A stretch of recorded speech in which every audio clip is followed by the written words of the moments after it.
काय करू असून दोन कन्या, नांदाया गेल्या चिमण्या.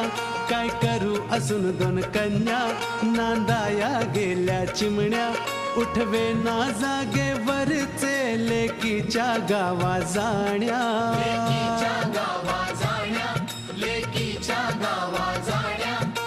जागेवरती मरून पडावे हो, जागेवरती मरून पडावे एकच इच्छा उरली.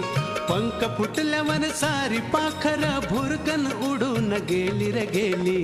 तशी आज पोर आई बापाला विसरली. हल्लीची ही पोर आई बापाला विसरली. अशी आज पोर आई बापाला विसरली. हल्लीची ही पोर आई बापा